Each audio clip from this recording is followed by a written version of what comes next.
लखनऊ राजधानी में रविवार को बाबा साहेब डॉक्टर भीमराव अंबेडकर की 133वीं जयंती धूमधाम से मनाई गई।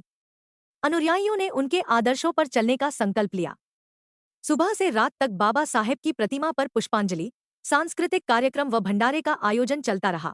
लोक जनशक्ति पार्टी रामविलास केबी भारती प्रदेश अध्यक्ष जी ने मीडिया से बात करते हुए कहा, मैं केबी भारती अंबेडकर भी महापर्व बौद्धिस्ट विश्व मूर्ति विश्व रत्न गरीबों के मसीहा संसार में ज्ञान का प्रतीक सिंबल नॉलेज का सम्मान पाने संविधान निर्माता भारत रत्न महामानव बाबा साहब डॉक्टर भीमराव अंबेडकर जी का 133वां जन्म दिवस 14 अप्रैल 2024 की ओर मेरी लाइफ का सबसे बड़ा और महत्वपूर्ण दिन बर्थडे त्यौहार और पार्टी को मनाने में अपने पूरे परिवार के साथ को लेकर संसद के प्रांगण में श्रद्धासुमन अर्पित करते जा रहा हूँ।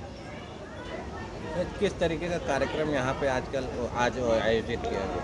आज यहाँ पे महासभा में जो है हमारे आदरणीय मुख्यमंत्री नरेंद्र आदित्यनाथ योगी जी पधारे थे। उन्होंने यहाँ पे जो है बाबा साहब को श्रद्धांजलि दिया और उनको माला अर्पण दे करके पुष्प करके उनका सम्मान किया। हम अपनी ओर से उन्हें बधाई और हार्दिक बधाई और स्वागत करते हैं।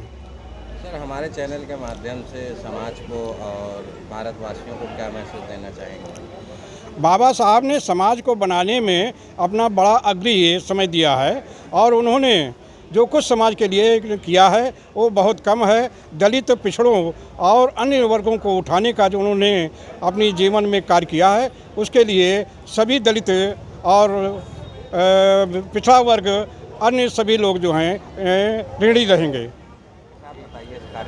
मैं श्याम सिंह सैनी प्रदेश अध्यक्ष सैनी समाज लखनऊ से हूँ और आज ये 14 अप्रैल बाबा साहब भीमराव अंबेडकर जी का जन्म दिवस पूरे देश में क्या पूरे विदेशों में भी बाबा साहब का डंका बज रहा है। बाबा साहब का एक संदेश था कि आधी रोटी खाइए, अपने बच्चों को ज़रूर पढ़ाइए। जो सपना बाबा साहब ने देखा था आज वो पिछड़े दलित अल्पसंख्यक के लोग उनके राह पे चल करके उनके पद चिन्हों पे चल करके अपने बच्चों को पढ़ाने का कार्य कर रहे हैं। उन्हीं की देन है कि यहाँ उत्तर प्रदेश की 4 बार बहन कुमारी मायावती जी मुख्यमंत्री रहीं और आज वर्तमान मुख्यमंत्री योगी आदित्यनाथ जी, माननीय डिप्टी सीएम ब्रजेश पाठक जी ने बाबा साहब को माल्यार्पण अर्पित किया, श्रद्धांजलि अर्पित किया। ये उत्तर प्रदेश का वही स्थान है जहाँ बाबा साहब की अस्थियाँ रखी गई हैं। सब लोग जैसे जिस प्रकार से अभी 2024 में भगवान राम का जो कि राजाभिषेक हुआ, जन्म दिवस मनाया गया, उसी प्रकार से हम सभी लोग, क्योंकि अगर भगवान के रूप में राम अयोध्या में विराजमान हैं तो यहाँ लखनऊ में भगवान के रूप में बाबा साहब अंबेडकर जी यहाँ लखनऊ में विराजमान हैं।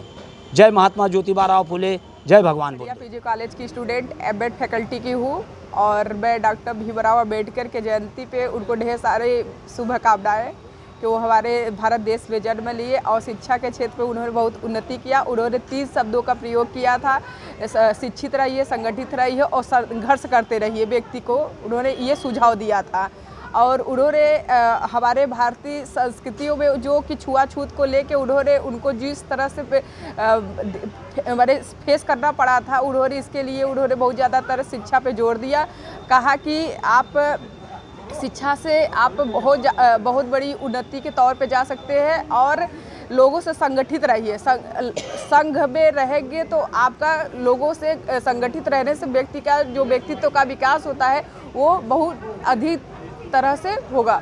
और उन्हीं के देन से हमारे यहाँ की पूर्व सीएम बहन कुमारी मायावती ने मुख्यमंत्री बनी और उन्होंने उनके मार्गदर्शन पे जिस तरह से लड़कियों के साथ भी नाना प्रकार की छुआछूत होता था, नाना प्रकार की भेदभाव होता, लैंगिक भेदभाव जो होती थी, तो उन्होंने काफ़ी सहयोग दिया हमारे उत्तर प्रदेश की पूर्व सीएम। बहन कुमारी मायावती, उनके मार्गदर्शन से हम लोग काफ़ी उनकी जब सरकार थी तो उन्होंने महिलाओं के लिए बहुत बड़ा योगदान दिया है।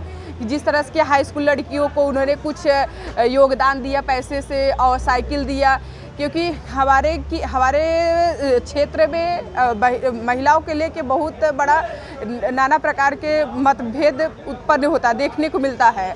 तो उन्होंने हमारे यहाँ की सर्वप्रथम डिप्टी सीएम जो थी बहन कुमारी मायावती ने, उन्होंने लड़कियों के साइकिल से चलने का, सवार होने का योजना दी। Thank you.